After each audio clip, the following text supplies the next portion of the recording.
Hey, what's up, you guys? It's Bloody Jacob here to bring you my weekly review of The Walking Dead. This week's episode is entitled Remember. And, right off the bat, I just want to say that I was a bit tired today. I've been going to bed way later than I should have, especially given it's my last year of high school. On a school night, going to bed at, after 1 o'clock in the morning and waking up before 5:30 a few hours later isn't the greatest idea. So, I was a little out of it today. I also was going to push this review back because I can't really focus. Not just because I'm tired, but I have a lot of other stuff going on right now. It's been kind of hard for me personally. So excuse me if my reviews aren't as good as they usually are, if they're actually good in the first place. I apologize for that. But I did still want to talk about this episode and get my thoughts out there on YouTube. And right away, I just want to say I really enjoyed this episode. It was a weird episode, I'll just say that. Weird in one of the best ways possible. This was a very good episode. I really enjoyed this one. Pretty much just as much as I did The Distance last week, and you guys know I thought pretty highly of that episode. And I enjoyed this one just as much, if not more, for different reasons. Of course, this episode completely focused on, our group going to the community, Alexandria, of course. And, basically focused on, it was slow, but yet it was still very, very intriguing, because we got to find out piece by piece, the different parts of Alexandria, what they're all about, how their community runs and stuff like that. We got to see, completely new setting pretty much.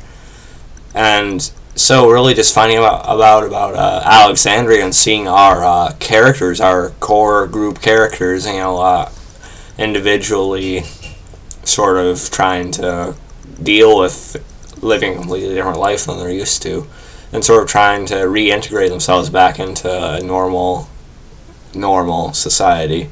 Except they think of walkers outside the walls, of course. And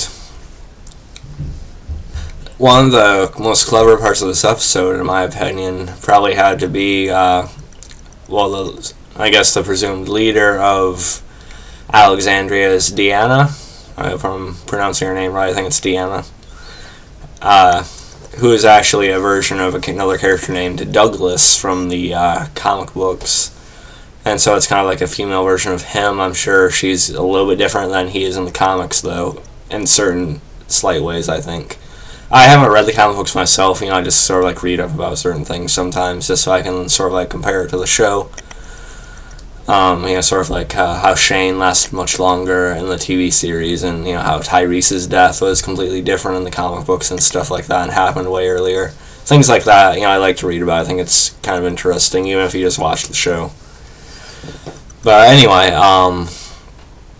Deanna, is interviewing individual members of the group, and of course, with the most important being Rick, she interviews him first, and he sort of warns her that, she shouldn't have let them in, because, the world that's out there, they have been, pretty much shut off from what's, really going on in the world since the beginning of the whole apocalypse starting, at least, for the most part.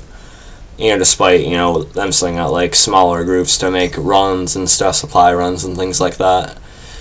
But for the most part, they've been kind of protected from, the ongoings of survival that our group has had to endure every single day for the past year or two.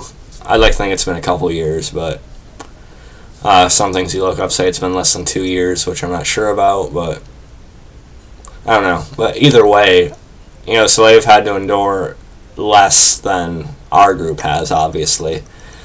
Despite Deanna saying that, she's felt like she's had to kill people because she exiled 3 of them. And I'm wondering if they're going to come into play later as the wolves we keep hearing about, I don't know. But she feels like, exiling them was pretty much the same, had pretty much the same effect on her as it would be killing someone. Which sort of makes sense in a way, but, you never exactly know how it feels until you actually do it yourself, you know what I mean? And Rick's interview is really interesting, not only because of that, because Rick, pretty much tells her they shouldn't have let him in because, the world out there is, brutal. People measure you by how much you have, by your supplies, by your, by things like that, things of that nature. And people, basically saying people basically manipulate you and, things like that. And basically just describes what a harsh environment that, they're in out there, and that, it probably wasn't a good idea to let that in because, as we see later, Rick, thinks they're somewhat weak people for this world, and, when shit hits the fan, we're going to kind of assume that they won't be able to handle it as well as they could had they endured more of a fraction of what our group has. But we'll get to more of that later. So Rick's interview is really interesting, and she asks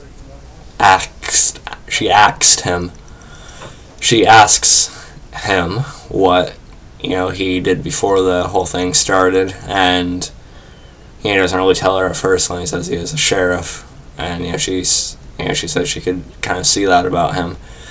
And, she tries to say, she's really good at reading people and things like that, despite her saying she actually can't figure Daryl out.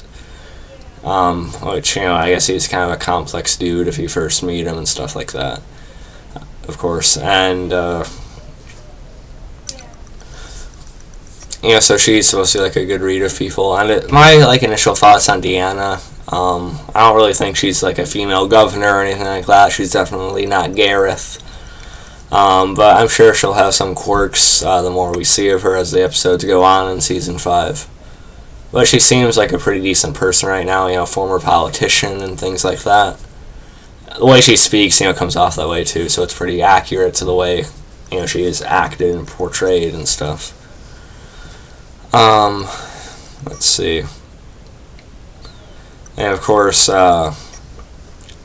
Michonne thinks, they show a snippet of her interview, but, she basically just thinks, if given the chance, they can all, sort of deal with what they have now and stuff like that. And there's one with Glenn, albeit brief, and it was funny at the beginning, Daryl, is actually, really jumpy because of meeting the people at the gate that they don't know. There's a rustle in the woods, and, he probably thought it was a walker, but, of course he shot a possum. And, so he says, they brought dinner. And he's still dragging that possum around for how much of the episode. So it's kind of funny. And, of course, Daryl's not really talking, not really opening up. While the rest of our group, sort of, showers and cleans up, which we'll get more to with Rick in a minute. But, Daryl sort of, doesn't shower. And Carol changes into a pretty much horrendous attire. And Carol's interview is especially entertaining because she tries to put herself off as this sort of optimistic, sort of what's the word for it? What's the word when you're just overly positive and stuff like that? Damn it. I'm embarrassing myself now, but shit. I'm not gonna look this up, am I?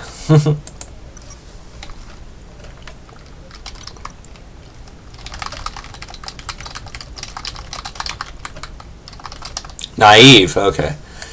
I actually thought about that as I was trying to look it up, so yeah, that was embarrassing. I apologize, guys. I don't know naive all the time, apparently. But, Carol was trying to paint, paint herself like she's really naive, really optimistic, sort of like that basic housewife that sort of just survived because so many other people are protecting her. And, she's no one to really worry about because, quite a few of the characters in our group, are still sort of paranoid about, whether this place is going to turn into another Woodbury or another Terminus or something along those lines. So she's trying to paint herself to look really non-threatening. So if shit does hit the fan, then she can sort of go all Rambo like she did in, especially the premiere episode, No Sanctuary. When she, bailed the others out of Terminus and stuff like that. And her and Daryl have a pretty funny moment when she calls him out, not showering, not cleaning up. And, she also says her stupid, wonderful husband, that she misses. We all know how she really felt about him and how he really was. But back to the Daryl and Carol thing, they have a funny moment. Carol calling him out on, not showering, not bathing, anything like that. And, she says she'd come and hose him down in his sleep if she needs to. And she probably would. That was pretty funny. And Daryl basically replies, "You look ridiculous." And she did. That was pretty ugly. But I'm not really one to judge females' fashion either. As you can see, I'm not really one for fashion myself in the first place. But I do have a Walking Dead shirt on, though. I think I showed this in another video. Season 3, Rick and Daryl clearing the prison. Anyway, I'm talking about my shirt right now.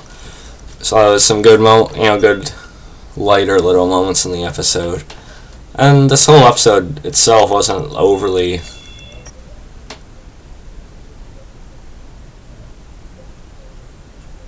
You hear that phone ring, so that was kind of confusing.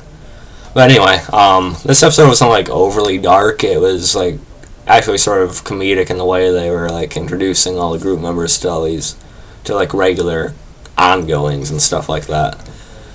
But, of course, there's still the tone of, is this real? Is this really true to what they put it out as? Of course, with Rick, bringing his family in there and stuff like that. And Carl, before I forget about him, before I get into the bigger parts of the episode, Carl, wait, maybe I should talk about one of the parts of the episode real quick before I get to Carl to connect it. Rick shaves his beard. He shaved his beard, can you believe it?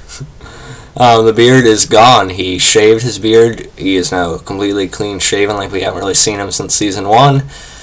And so of course ladies and some gentlemen got to enjoy a shirtless Rick Grimes in this episode as well.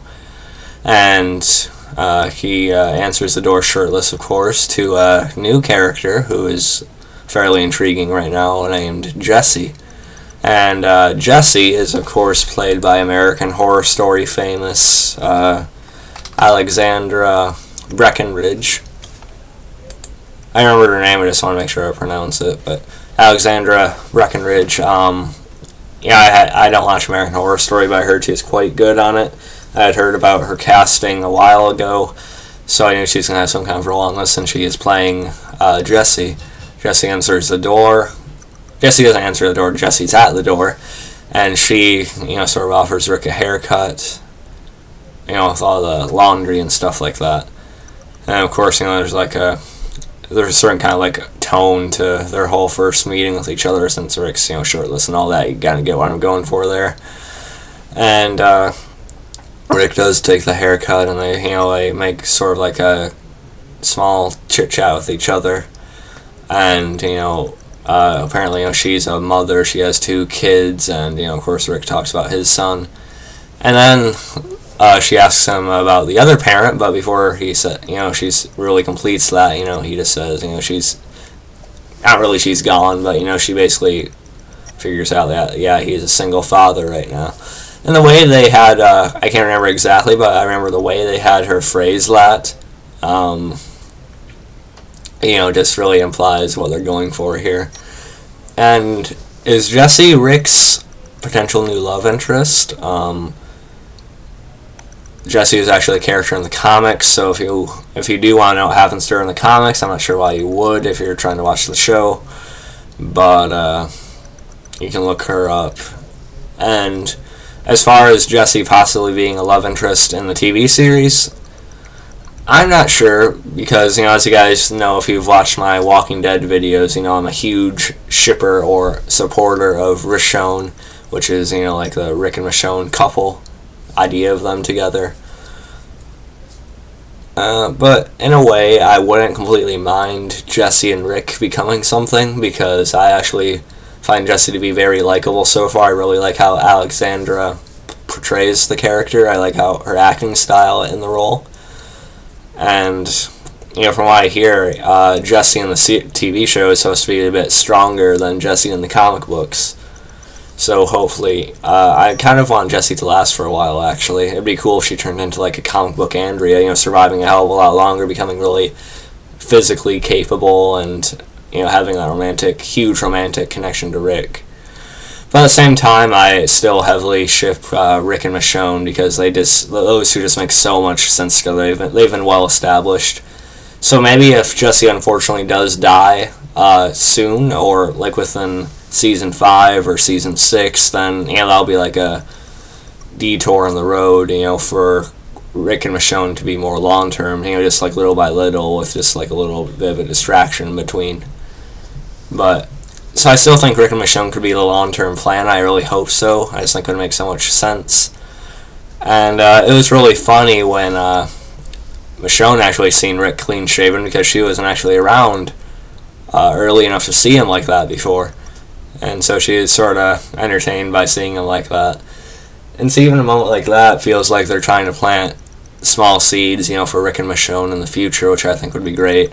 They've been doing that for a while now, almost since Michonne first got to the prison and stuff, especially in season 4 with her bonding with Rick and Carl, and that whole second mother dynamic she has with Carl and stuff. But so yeah, I hope Rick and Michonne's still a long-term plan, but I won't be completely against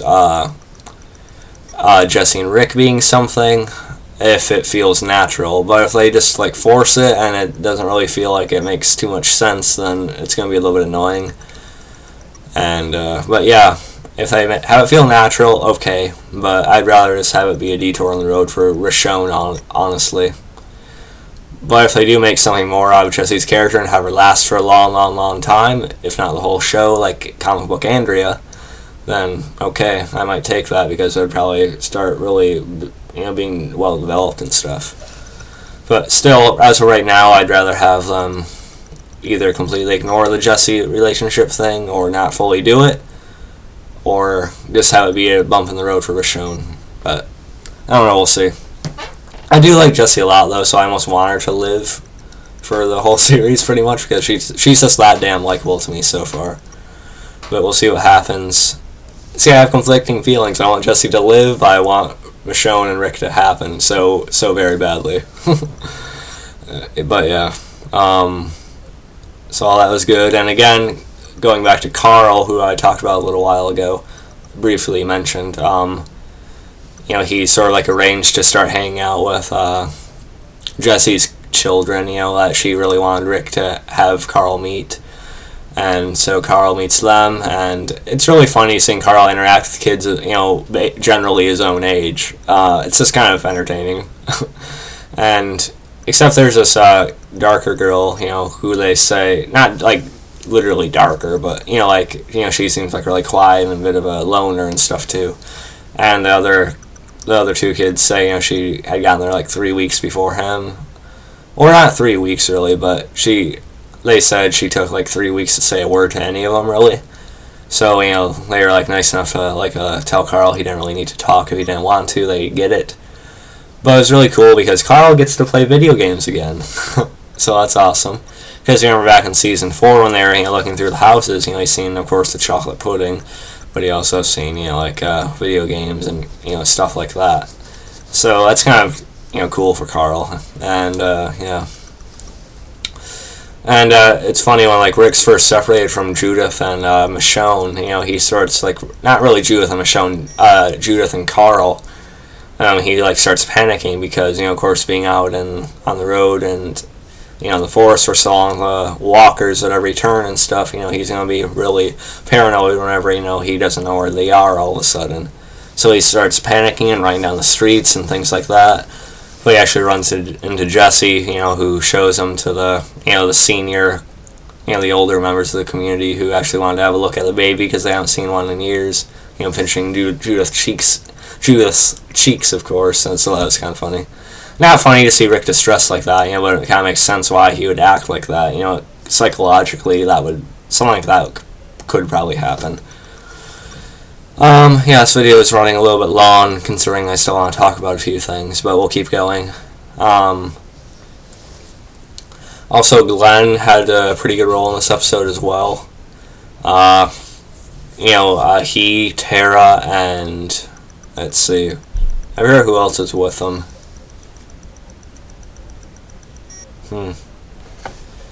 Okay, let me look this up real quick.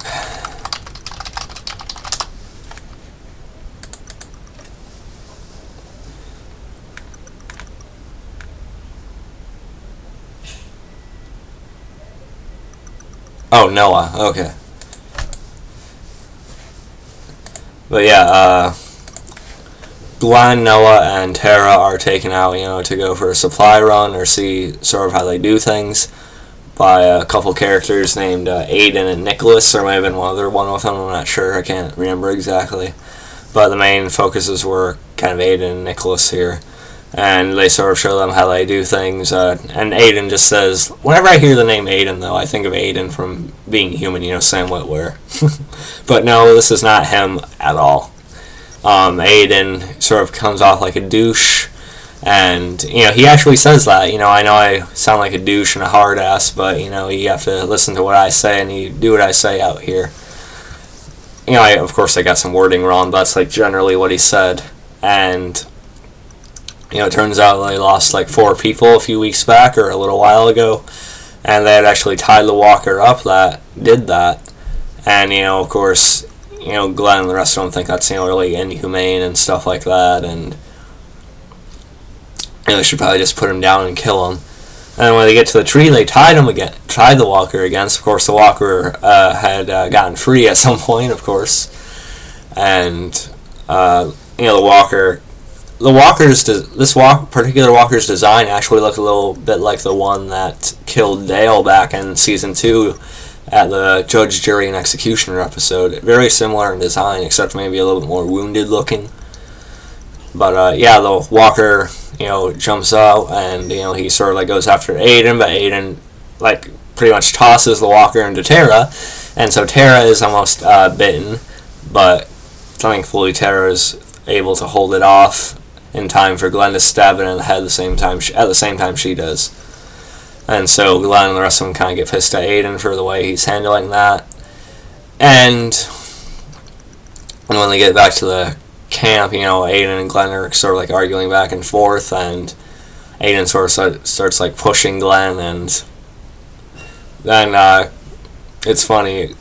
Aiden actually goes for a swing at Glenn, but Glenn actually ducks, and he just completely decks Aiden right to the ground. So that was pretty funny. And Aiden's friend that was with him, Daryl's nearby. He gets tackled by Daryl. But if Daryl got to, be on top of the guy for a little while longer, he probably would have killed him. Daryl would have killed the guy, I mean. But so that was pretty awesome. Of course, Rick, Michonne, and then Deanna are nearby, of course, and they sort of separate the whole thing. And Deanna sort of says Rick and them are a part of this community now, they'll be treated as equals. So that was pretty good. And yeah, I don't know if I missed anything about this episode that I wanted to talk about. Let's see. I did have a little bit of a write-up.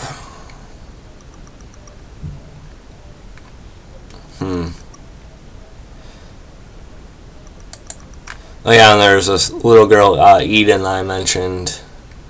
The one that was more of an outcast like Carl. She's sort of Carl sees her, climbing the walls and stuff, and he sort of follows her out. And we don't really know why she does that. We see her at the beginning of the episode, sort of watching Carl and the rest of them.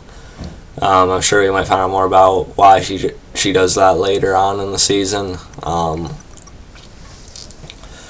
And Carl follows her out, and they sort of run into walkers, and Rick and Carl have to deal with it because Rick was actually looking for the gun he stowed away in the blender, just outside of Alexandria.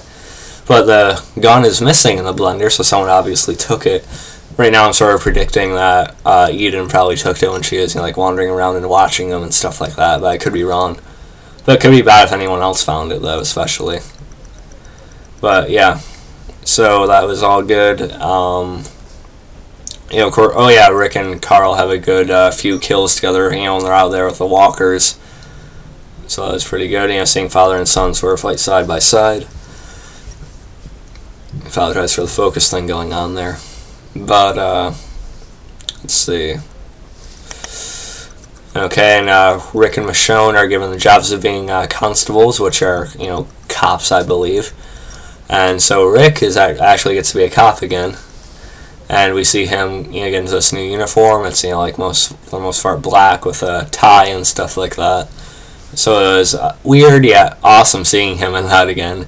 And apparently Michonne's going to be a cop too, so I wonder if she's going to be wearing a uniform, which would be pretty good looking, I think. But, so that should be interesting. Michonne fits as a cop too, so I think it's pretty well tied together. And, I like the way the rest of the group sort of looks at Rick when he comes down the stairs dressed in the uniform.